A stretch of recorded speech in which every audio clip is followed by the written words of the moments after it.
اهلا اهلا يا بنات، اتفضلوا، محضره لكم مفاجأة تجنن. ازيك يا لوزي؟ عاملة ايه؟ وايه الانوار الكتيرة اللي في البيت دي؟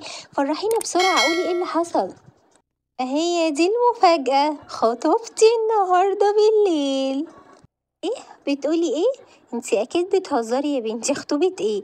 هو احنا لسه خلصنا دراستنا؟ احنا قدامنا سنتين لسه على ما نخلص. وبعدين ايه ازاي يعني بالسرعة دي؟ على الاقل الخطوبة دي يعني حد بيتقدم وتقعدي وقت تفكري ويبقى في مقدمات كده للموضوع. ما انا عشان كده ما جيتش الكورس النهارده وكلمتكم تعدوا عليا عشان افهمكم الموضوع. انا هستناكم بقى في الخطوبه بالليل، ما تتاخروش. الموضوع كله كده جه بدون اي ترتيبات، على غفله يعني. العريس غني كده حبتين، وحصل بينا وبين بعض قبول وارتياح. ولما لقيناه مستعجل فماما قالت ان هي تخلي الخطوبه النهارده ونتمم الموضوع، خير البر عاجله. يا سلام، فجأة كده! ما احنا كنا معاكي امبارح يعني. ما قلتش ان في عريس جاي يتقدم لك ولا اي حاجة. فجأة كده اتقدم ووافقتي وتاني يوم الخطوبة على طول. عامة براحتك، مفيش مشكلة. مع ان انا شايفة انك لسه صغيرة يا بنتي، مستعجلة على ايه يعني؟ اما تخلصي دراستك الاول. الحاجات دي بتعطل عن الدراسة والمستقبل كتير، تيجي في وقتها بعدين. طبعًا غفلة زي ما قُلت لكم كده، كل حاجة جات بسرعة. يعني هاكون مثلًا كنت عارفة ومخبية عليكم، هاخبي عليكم ليه يعني؟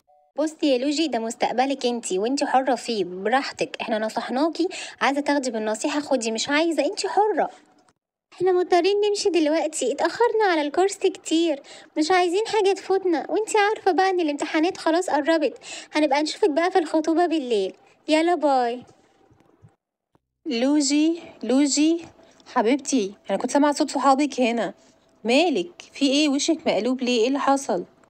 ايوه يا ماما، متضايقه ومتعصبه جدا كمان، عشان هما كلموني بطريقه حسسوني بيها قد ايه انا كدابه. انا فعلا كدبت عليهم عشان كنت خايفه من الحسد، وان حد يركز في حياتي، وكنت عايزه الموضوع يتم على خير. وقلت اقول لهم في اخر وقت كده، بس هما اتضايقوا، فهموا ان انا كنت بكدب ومخبيه عليهم. وايه كمان بيكلموني يقولوا مستقبلك ومستعجله على ايه، ولسه بدري، حاجات زي كده. ولا يهمك يا حبيبتي منهم ولا يشغلك، دول اكيد غيرانين منك عشان بنتي الأمراية العسولة جالها عريس وهم لسه. وعريس ايه كمان، غني ومستريح.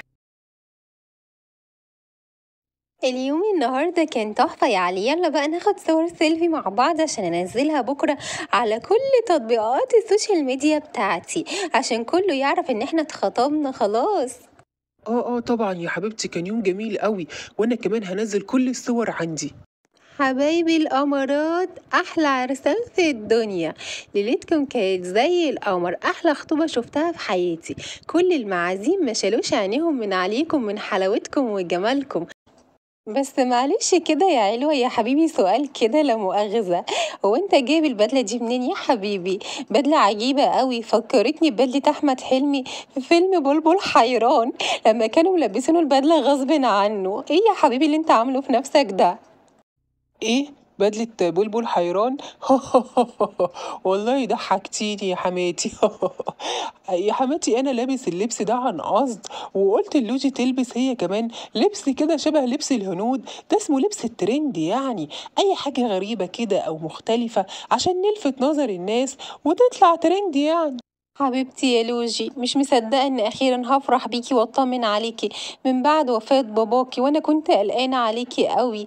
بس دلوقتي خلاص اطمنت. صحباتك ايه، ما شالوش عينيهم من عليكي طول الخطوبة، كنتي طالعة زي القمر.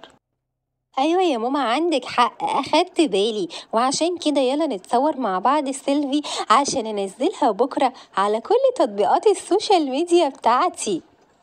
يلا يا علي، انت كمان تعالى تصور معانا، يلا عشان نطلع كلنا في الصورة مع بعض. فين الضحكة والابتسامة والفرحة الحلوة؟ ايه ده، هما فين البنات؟ قاعدين فين؟ ايه ازيكوا يا احلى بنات في الدنيا؟ وحشتوني يا بنات، عاملين ايه؟ ازيك يا لوجي، عاملة ايه يا بنتي، مختفية فين؟ هي اللي تتخطب تعمل كده برضو؟ لا بقينا نعرف نشوفك زي الاول ولا بقيتي بتخرجي معانا، ده حتى في الكورس مش بنشوفك. انتي بتذاكري ازاي يا بنتي؟ ولا بتعرفي مواعيد حتى الامتحانات ازاي؟ ولا هقولك تعالي اقعدي الاول، احنا مش هنتكلم وانتي واقفة كده. على رأيك صحيح. هقعد أحسن ونتكلم براحتنا. كل الحكاية يا ستي إن أنا بس انشغلت مع علي في الخروجات بقى والفسح، وكل يوم بقى عندنا، فما فيش وقت خالص أروح أواجي أو أروح أي حتة. يا لوجي، ما انا بشوف، ما انا شايفاكي على كل مواقع التواصل الاجتماعي، حتى مسمية نفسك حبيبة علي، وشوية تغيري الاسم وتكتبي خطيبة علي. يعني كل شوية صورة بقى، كلنا في الحتة الفلانية، خرجنا هنا وطلعنا هنا ونزلنا هنا. الناس بقت بتتريق يا حبيبتي عليكي، كفاية بالراحة شوية مش كده؟ والله أنا براحتي، مش شايفة مشكلة في كده، يعني كل واحد حر على صفحاته الشخصية. وعامة أنا لازم أمشي دلوقتي عشان هو مديني ميعاد، والمفروض إن احنا هنتقابل ونتغدى سوا، ودلوقتي مش هقدر أتأخر أكتر من كده. أقول لكم يلا سلام، باي باي.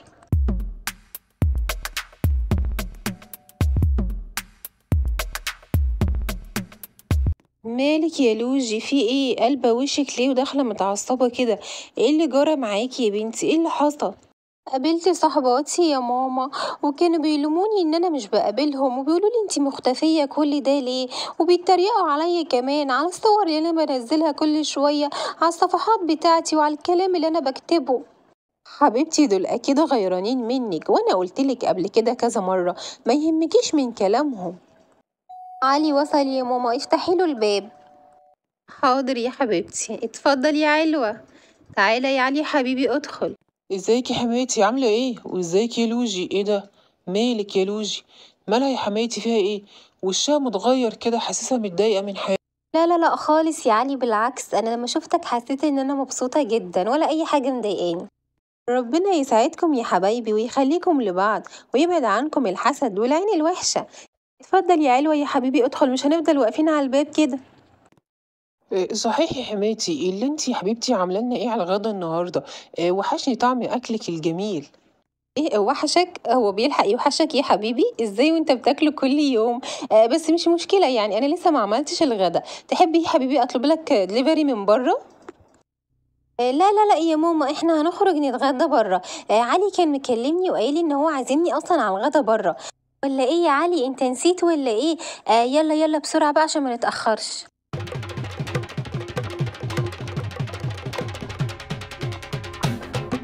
ما تخافش، ما حطيتكش في امر واقع، بس انا اللي عازماك. ايه ده؟ مين اللي جاي دلوقتي؟ اهلا، ايه المفاجأة الحلوة دي؟ تعالي يا سهيلة، اتفضلي خشي يا حبيبتي. ازيك يا لوج؟ ايه يا بنتي فينك غطسانة فين؟ وحشتيني كتير. وانتي اكتر بكتير يا سهيلة، معلش بقى مشغوليات الخطوبة كتير. بس ايه المفاجأة الحلوة دي؟ انا كنت جاية اعزمك على كتب كتابي يوم الخميس اللي جاي، هنتجوز ونسافر على طول. دكتور عادل ما انتي عارفاه، مستعجل بقى عشان السفر وكده. ايه؟ بتقولي ايه؟ ازاي يعني كاتب كتاب على طول كده مرة واحدة؟ الطبيعي يعني بيبقى فيه خطوبة الاول، تعرفوا بعض، تقعدوا فترة مخطوبين، وبعدها بيحصل الجواز يعني، مش على طول كده مرة واحدة. لأ، هو مش على طول ولا مرة واحدة ولا حاجة. هو جه واتقدم لي فعلا، بس كان لسه قدامي سنة في الدراسة، وانا رفضته وقلت له لما اخلص السنة دي الاول، وهو فضل مستنيني وما صدق ان انا خلصت على طول، وجه عشان يتمم اجراءات الجواز بقى والسفر، عشان ما قداموش وقت. يا حبيبتي ماشي، مفيش مشكلة، وايه المانع يعني؟ ربنا يسعدكم ويتملكم على خير يا حبيبتي، اكيد ان شاء الله هاجي. حبيبتي يا لوجي تنوريني عقبالك، ودلوقتي اقولك باي باي. معلش بقى مفيش وقت قدامي، تجهيزات الجواز بقى والسفر انتي عارفة. ايه اللي انا سمعته ده؟ مستحيل. انا مخطوبة بقالي سنتين، وكل شوية اجل ميعاد كتب الكتاب، وهي في اسبوع واحد يتكتب كتابها وهتسافر كمان. في حاجة غلط، انا لازم اتصل عليه دلوقتي، لازم يجي يقابل ماما ويحدد ميعاد كتب الكتاب. الو؟ ايوه يا علي، لازم تيجي دلوقتي يا علي عشان تحدد مع ماما ميعاد كتب الكتاب يا علي، احنا بقالنا كتير بنأجله. بتقول ايه؟ انت مش هتكتب الكتاب؟ مسافر فين؟ ازاي الكلام ده؟ مش بتاع جواز؟ اما ربطتني جنبك سنتين ازاي؟ انت ازاي عملت كده؟ علي استنى ما تقفلش. الو؟ اللي حصل ده؟ انا بحلم؟ مش معقول. ماما، الحقيني يا ماما، تعالي شوفي اللي جرالي. لوجي في ايه يا بنتي؟ خير، سامعاكي بتعيطي من جوه، ايه اللي جرى؟ انت اتخانقتي مع علي ولا ايه؟ سابني ونهى كل اللي بينا بكل بساطة، ولما كلمته عشان يجي يقابلك ويحدد ميعاد كتب الكتاب قال لي انسي اللي ما بينا، انا مش بتاع جواز، انا اصلا مسافر. انا مش عارفة هو عمل كده ليه. طول الوقت يا ماما كان بيستغلني وكنت بخبي عليكي عشان مش تقوليلي سيبيه، عشان كنت اتعلقت بيه يا ماما. كل مكان كنت انا بخرج معاه انا اللي بصرف، حتى العربيات اللي كان بيجي بيها اكتشفت مؤخرا يا ماما ان كلها ايجار، ومع ذلك سكت ومرضتش اتكلم وكنت قابلة بالوضع، لكن في الاخر هو اللي سابني يا ماما. ضيعت مستقبلي، ما خدتش الشهادة بتاعتي، وكمان هو سابني، خسرت كل حاجة كل حاجة يا ماما. ايه بتقولي إيه يا لوجي؟ اللي حصل ده؟ يا لهوي، حسدوكي يا لوجي، اتحسدتي. برضو يا ماما تاني كل حاجة حسد، مفيش حاجة اسمها كده يا ماما، في حاجة اسمها ان انا ضيعت مستقبلي.